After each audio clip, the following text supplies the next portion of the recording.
Montréal, qui a été créé en 2019, correspond vraiment à l'esprit de l'école. C'est-à-dire qu'on a vraiment une éducation par la professionnalisation. Ça a déjà un postulat de base qui est enclenché au sein de l'école de design Nantes-Atlantique. Et au sein du studio de Montréal, on est vraiment dans un écosystème unique. C'est un dispositif qui est unique dans l'éducation du design, c'est-à-dire qu'on a intégré un incubateur en lien avec une école d'ingénieurs et ça propulse nos étudiants encore plus au cœur de l'écosystème de l'innovation. Ça les professionnalise directement auprès d'un système qui est innovant et au sein d'équipes pluridisciplinaires. Au Santec, on travaille avec des startups, donc des jeunes pousses issus des domaines des sciences et du génie, donc que ce soit les deep tech, les medtech, les edtech. Souvent, ces entrepreneurs-là sont des solopreneurs, ils ont des petites équipes. L'ajout de designers qui viennent de l'EDNA, c'est très, très intéressant pour les startups parce que ça leur permet de bénéficier d'un niveau d'expertise dans des domaines qu'elles n'auraient pas autrement. Pour le Santec, c'est une association qui est extrêmement bénéfique.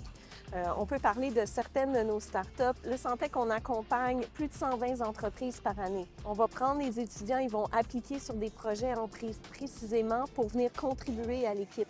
Donc, on a des exemples comme Modulate, par exemple, qui travaille sur un corsage pour les enfants qui ont une scoliose. Tout le design technique, quand tu es ingénieur, tu ne vas pas nécessairement penser aux détails du velcro. C'est vraiment intéressant pour les designers de contribuer à ces projets-là qui vont forcément faire la différence plus tard dans l'adhérence du produit ou dans l'acceptation du produit par la population.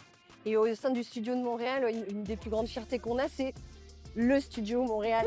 En fait, c'est la réussite du projet. C'est depuis 2019 que les étudiants, on les voit grandir. Il y a une communauté d'alumni qui se déploie au sein de Montréal aussi, au cœur de l'écosystème. Des alumni qui reviennent aussi en France ensuite, qui amènent cette compétence en innovation, cette acculturation qu'ils ont eue au sein de startups qui sont de la deep tech, qui sont de la medtech. Donc on est vraiment sur des innovations de rupture.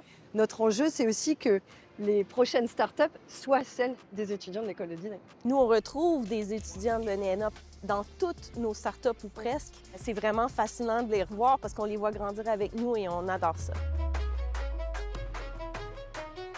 On a créé en fait le projet du Hub qui est devenu Espace Accessé. Le Santec ainsi que le studio, on va déménager dans un plus grand espace qui va être en fait un écosystème complet. Ça va permettre au studio d'avoir encore plus accès à différents types d'incubateurs et aux étudiants d'avoir accès à une plus grande diversité de projets entrepreneuriaux. On a le même projet en ligne de mire, c'est vrai que ça nous fait rêver, ce projet Accessé. Il est enthousiasmant parce qu'effectivement, on va encore tous grandir d'un cran avec ce nouvel écosystème où nos étudiants vont pouvoir toucher les meilleures startups de Montréal. Sincèrement, c'est un défi positif. Les étudiants l'attendent, l'école l'attend, donc on a hâte. Très hâte de continuer notre partenariat dans ce bel espace.